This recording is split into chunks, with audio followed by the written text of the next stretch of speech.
Hello everyone, চলে এসেছি আবারও আজকে একটা নতুন ভিডিওর সাথে। তোমরা কেমন আছো বন্ধুরা? আশা করি তোমরা অনেক ভালো আছো। তোমাদের ভালোবাসায় আমিও অনেক ভালো আছি। তোমরা আগের দিনের ব্লগে দেখেছো রান্না পুজোর দিন সকালবেলা আমি কি আয়োজন করেছিলাম। এখন সন্ধে হয়ে গিয়েছে আর এখন থেকেই আমি ব্লগটা স্টার্ট করলাম। তোমরা ব্লগটা পুরোটা দেখতে থাকো। আশা করি আজকের ব্লগটা তোমাদের অনেক অনেক ভালো লাগবে। তো চলো ব্লগটা শুরু করা যাক। সন্ধেবেলা গোপাল সোনাকে ভোগ দিয়ে সন্ধে দিয়ে দিয়েছি। আর একটা থালার মধ্যে দেখতে পেলে পান, সুপারি, সিঁদুর দিয়ে দিয়েছে, তার মধ্যে চালও দিয়েছে। এগুলো সব মা সাজিয়ে দিয়েছে। আর এখন দেখতে পাচ্ছ মাটির যে হাঁড়িটা রয়েছে, এটা ঠাকুরের তো ভোগের হাঁড়ি। তো এখানে স্বস্তিক চিহ্ন দিয়ে দিচ্ছে। স্বস্তিক চিহ্ন মানে তোমরা তো সবাই জানো কতটা শুভ, তাই প্রত্যেকটা জিনিসে স্বস্তিক চিহ্ন দিয়ে দিচ্ছে। শুধু হাঁড়ি না, মালসার মধ্যেও স্বস্তিক চিহ্ন দিয়ে দিচ্ছে। আর শুধু এইগুলোতে নয়, আমরা যে হাঁড়ি কড়া যেগুলোতে রান্না করব সব কিছুতে স্বস্তিক চিহ্নটা দিয়ে দিচ্ছে। রান্না পুজোর নিয়ম হলো মাটির উনানে রান্না করতে হয়, তো সেই জন্য এই মাটির উনানের মধ্যেই স্বস্তিক চিহ্নটা দিয়ে দিয়েছে। আর দেওয়ালে না অনেক ছিটেফোঁটার দাগ তোমরা দেখতে পাবে, সেগুলো হলো গোবর জল ছড়া দিয়েছে। মানে যেখানে রান্না করব এই উনুনটার মধ্যেও কিন্তু গোবর দিয়ে ভালো করে মুছেছে। আর গ্যাস ট্যাস সবই গোবর জল ছড়া দিয়ে ভালো করে মুছে নিয়েছে, কারণ গোবর জলও তো শুভ, তো সব কিছু ছিটিয়ে পরিষ্কার করে নিয়েছে। আর রান্না পুজো মানেই তো মনসা ঠাকুরের জন্য নিবেদন করা, সব কিছু সারা রাত রান্না করা, তো সেই জন্য খুব নিষ্ঠার সাথে এগুলো করতে হয়। আমরা যেগুলো আজকে সকাল থেকে কেটেছি, তো সেগুলো মানে রান্না পুজোর যা যা আয়োজন হবে, মশলাপাতি যা যা করব সব কিছু এই একটা কলা পাতার মধ্যে দিয়ে দিচ্ছি। আর এইটা দেওয়া হবে ব্রহ্ম ঠাকুরকে, কারণ ব্রহ্ম ঠাকুরের জন্যই তো উনুনটা জ্বালতে হবে। আর উনুন জ্বালার আগে ঠাকুরকে খেতে দিতে হয়, তো সেই জন্য আমরা যা যা রান্না করেছি সব কিছু কিন্তু এর মধ্যে সাজিয়ে গুছিয়ে নিচ্ছি। আর মা আমাকে বলে দিচ্ছে, তো আমি একটা একটা করে এর উপরে সব কিছু রাখছি। সবার লাস্টে একটু দুধ দিয়ে দিলাম, কারণ দুধ দিয়ে তো পায়েস হবে, তো সেই জন্য। তার যা যা রান্না করেছি সব কিছুই কিন্তু এর মধ্যে রয়েছে। এবার চলে আসলাম রান্নাঘরে। এখন রান্নাঘরেই হবে পুজোটা, কারণ রান্না পুজোর জন্য রান্নাঘরে প্রথমে উনুন দেবতাকে পুজো করে নিতে হবে। মানে ব্রহ্ম দেবতাকে আমরা যা যা কলা পাতার মধ্যে রেখেছিলাম দেখলে সব কিছুই এই উনুনের মধ্যে দিয়ে দিচ্ছি। তো ব্রহ্ম দেবতাকে প্রথম খেতে দিলাম। এর ওপর তুলসী পাতা, বেলপাতা, ফুল দিয়ে পুজো করে নিতে হবে। আর মা এটা করে প্রত্যেক বছর। আমার তো এই নিয়ে দ্বিতীয় বছর, তাই আমি দেখছি। আমার বাপের বাড়িতেও এরকম ছিল নিয়ম। আর এখন গঙ্গা জল ছিটা দিয়ে দিচ্ছে সব কিছুর উপরে। তো তারপরে এই ঠাকুরকে খেতে দেওয়া হয়ে গেল। তোমাদের পুজোটা কেমন লাগছে অবশ্যই জানিও। আর তোমরা যারা যারা আমার আগের ব্লগটা দেখোনি অবশ্যই কিন্তু দেখে নিও, কারণ আগের ব্লগেও কিন্তু অনেক কিছু আমি দেখিয়েছি। তোমরা যদি না দেখে থাকো অনেকটাই মিস করবে, তো সেই জন্য বললাম তোমরা গিয়ে দেখে এসো। আর আমাদের নিয়ম আছে, প্রথমে উনুনে কচু দিয়ে উনুন ধরাতে হয়, আর তাল পাতা কিংবা নারকেল পাতা দিয়ে আগুনটা জ্বালতে হয়। তো তাল পাতা দিয়ে মা আগুনটা জ্বালিয়ে নিচ্ছে। এই নিয়মগুলো খুব নিষ্ঠার সঙ্গে পালন করতে হয়, কারণ মনসা ঠাকুরের পুজো তোমরা তো বুঝতেই পারছো, খুব আনন্দ সহকারে মন দিয়ে এটা পুজোটা করতে হয়।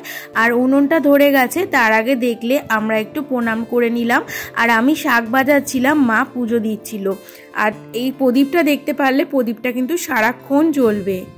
এদিকে গ্যাসের মধ্যে আমি কিন্তু ভাজাভুজিগুলো করতে শুরু করে দিলাম, কারণ রান্না তো সারা রাত ধরে করতে হবে, তবে ভোর হয়ে গেলে চলবে না, এরকমই নিয়ম হয়। তো সেই জন্য আমি এদিকে গ্যাস জ্বালিয়ে সব ভাজাভুজিগুলো নিয়ে বসে পড়লাম।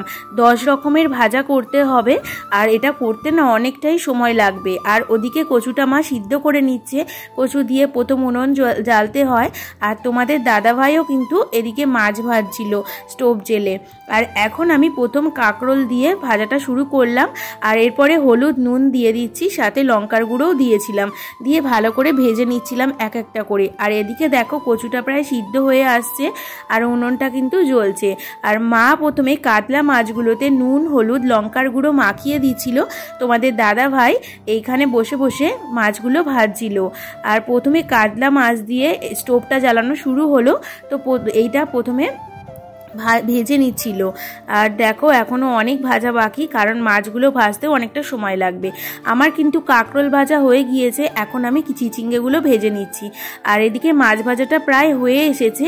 এবার তোমাদের দাদাভাই একটা একটা করে তুলে নিয়ে এই গামলার মধ্যে সাজিয়ে রাখছিল। আর প্রচণ্ড গরম তো, সেই জন্য খুব আস্তে আস্তেই কাজগুলো করছিল। আমার অনেক বন্ধুরা কমেন্ট করেছিল যে পরের ব্লগের জন্য অপেক্ষা করছি, আর এই ব্লগটা তোমাদের সবার জন্য। অবশ্যই কিন্তু জানিও কেমন লাগছে তোমাদের আমাদের বাড়ির রান্না পুজো। আর এদিকে দেখো কাঁকরোল ভাজা হয়ে গিয়েছিল, চিচিঙ্গে ভাজাও হয়ে গিয়েছে, এখন বটবটিগুলো ভেজে নিচ্ছি। আর সব কিছু ভাজার পর একটা থালাতে সুন্দর করে সাজিয়ে গুছিয়ে রেখে দিচ্ছি। এদিকে কচুটা সিদ্ধ হয়ে গিয়েছিল, তাই কড়াইতে সর্ষের তেল দিয়ে দিয়েছিল। তারপর তেজপাতা, পাঁচফোড়ন, শুকনো লঙ্কাও দিয়ে ভালো করে একটু নেড়ে নিচ্ছিল। এরপর আদা বাটা দিয়ে দিল, এর মধ্যে আধুনিক সব কিছু বাটা আছে, তো সেটা দিয়ে ভালো করে একটু নেড়ে নিচ্ছিল কাঁচা গন্ধটা চলে যাওয়ার জন্য। তো দেখো এখন ভাজাটা ঠিক হয়ে গিয়েছে। এরপর মা কিন্তু ডালটা দিয়ে দিচ্ছে, কারণ রান্না পুজোতে ডাল সিদ্ধটা হচ্ছে খুবই মেন, খুবই ভালো লাগে খেতে সবারই। তোমরা কে কে খেয়েছো জানি না, কিন্তু পান্তার সাথে ডাল সিদ্ধটা কিন্তু ভীষণ ভালো লাগে। আর এদিকে দেখো আমি উচ্ছেটাও ভেজে নিচ্ছিলাম, আর সাইডে কিন্তু এক হাঁড়ি ভাত বসিয়ে দিয়েছে। আর কাতলা মাছগুলো ভাজা হয়ে গিয়েছিল, তারপরে মা ইলিশ মাছগুলোতে নুন হলুদ সব কিছু ভালো করে মাখিয়ে দিচ্ছিল। আর তোমাদের দাদাভাই একটা একটা করে সব কিছু ভেজে নিচ্ছিল। এখন কিন্তু রাত্রির 12টা বাজে, আর এখনও পর্যন্ত মাছ ভাজা শুরু হয়নি। কাতলা মাছ ভাজা শুরু হয়েছে, ইলিশ মাছ ভাজাটা কিন্তু এখনও শুরু হয়নি। এবার তোমার দাদাভাই একটা একটা করে সব কিছু ভেজে নেবে। তার আগে মা ভালো করে নুন হলুদ মাখিয়ে দিচ্ছে ইলিশ মাছগুলোতে, দেখো একবার। তারপর আমি এদিকে দেখো ডাল চচ্চড়িটা হচ্ছে এদিকে, আর আমি এদিকে একটু নাড়ানাড়ি করছিলাম, কারণ সবাই মিলে একটু খুন্তি নাড়ছিলাম, আর ভীষণ ভালোও লাগছিল। আর দেখো প্রদীপটা কিন্তু জ্বলছে, এটাই হচ্ছে ঠাকুরের আশীর্বাদ। যতক্ষণ রান্না হবে প্রদীপটা কিন্তু ততক্ষণই জ্বলবে, একটুও নিভবে না। আর তোমাদের দাদাভাইয়ের সাথে সাথে আমিও একটু ইলিশ মাছগুলো ছেড়ে দিচ্ছিলাম তেলের মধ্যে, আমিও ভেজে নিচ্ছিলাম। সবাই সব দিকে রান্না করছিল, আর এরকম মিলেমিশে রান্না করতে না ভীষণ ভালো লাগছিল। আর তোমাদের দাদাভাই ওদিকে মাছ ভাজছে, আর মা না আতপ চালের মধ্যে ঘি মাখিয়ে এখন কিন্তু দুধটা ফুটিয়ে নিয়েছিল, তারপরে চালগুলো এর মধ্যে ঢেলে দিয়েছিল। আর আমি ওদিকে আলুটা ভালো করে ভেজে নিচ্ছিলাম। আর আলুটা দুবার করে ভাজতে হয়েছিল, মোটামুটি কিছুটা ভেজেছি। একটা থালার মধ্যে 4 রকমের ভাজা হয়েছে, তো সেগুলো সাইড করে করে রাখছিলাম।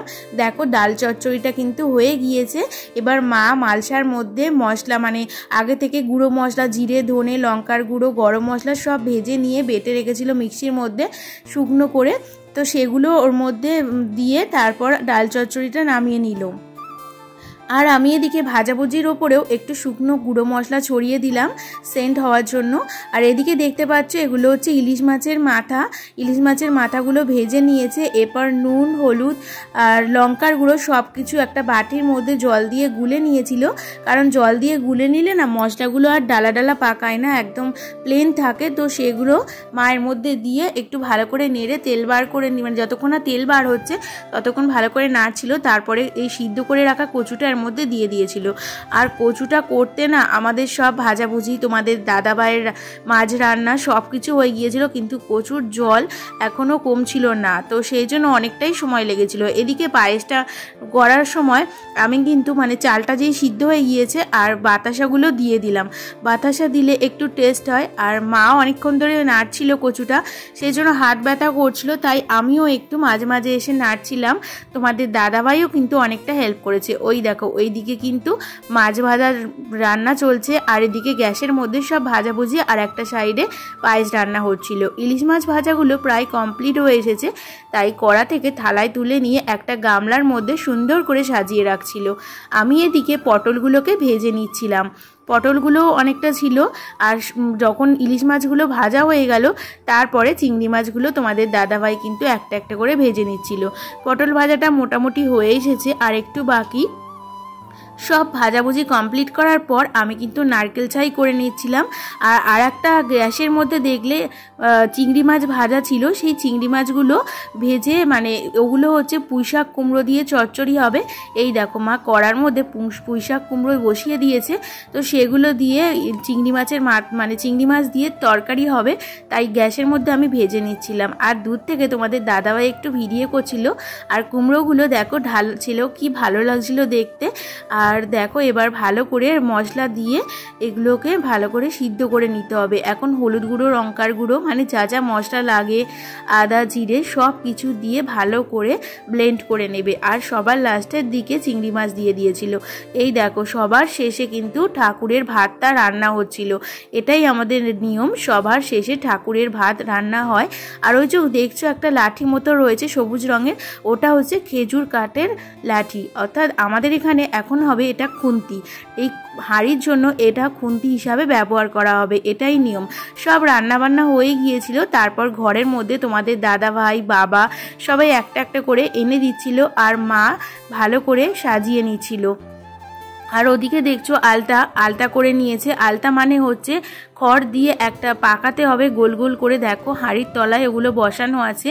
আর সব কিছু মা সবার শেষে ভালো করে সাজিয়ে গুছিয়ে নিচ্ছিল মনসা ঠাকুর এসে খাবে বলে। আর মনসা ঠাকুরের জন্যই তো এত কিছু রান্না সারা রাত ধরে। এখন কিন্তু রাত 2টো বাজে, দেখো মা কিন্তু অনেক সুন্দর করে সাজিয়েছিল। আর এই সরার মধ্যে যে চাটনিটা রয়েছে, এই চাটনিটা সবাইকে পরের দিন দেওয়া হবে, আর শেষে চাটনিটা কিন্তু জলে ভাসিয়ে দিতে হবে, এটাই হচ্ছে নিয়ম। দেখো সব কিছু সাজানো হয়ে গিয়েছে। এখন ঠাকুরের ভাতটাও বসিয়ে নিল এর মধ্যে। দেখো ঠাকুরের ভাতটা বসিয়েছি, আমরা যা যা আয়োজন করেছি সব কিছুই কিন্তু এখানে রয়েছে। ভাজা ভুজি, মাছ ভাজা, চিংড়ি মাছ ভাজা, কুমড়ো আলু, চিংড়ি মাছের তরকারি, কচু দিয়ে ইলিশ মাছের মাথা, নারকেল ছাই, পায়েস, পিঠে সব কিছু করে নিয়ে সাজিয়ে এখন কিন্তু হাঁড়িগুলোর মধ্যে জল ঢেলে দিচ্ছে, কারণ পানটা পরের দিন, তো সেই জন্য জল ঢেলে দিচ্ছে প্রত্যেকটা হাঁড়ির মধ্যে। আর যে খেজুর কাঠের লাঠিটা দেখছো ওটা তো খুন্তি হিসাবে ব্যবহার করেছে, অন্য কিছু ব্যবহার করা যাবে না, তাই খুন্তি দিয়ে কিন্তু ওগুলো নাড়িয়ে দিল। এবার সবার শেষে কলাপাতা চাপা দিয়ে দিচ্ছে, তারপরে কিন্তু গঙ্গার জল ছিটেও দিয়েছিল। তারপর শাক বাজিয়ে প্রণাম করে আমাদের কিন্তু এই রান্নাটা আজকে শেষ হয়েছিল। তোমাদের কেমন লাগলো অবশ্যই জানিও। আজকের ভিডিওটা এইটুকু, পরের দিন আবার দেখা হবে নতুন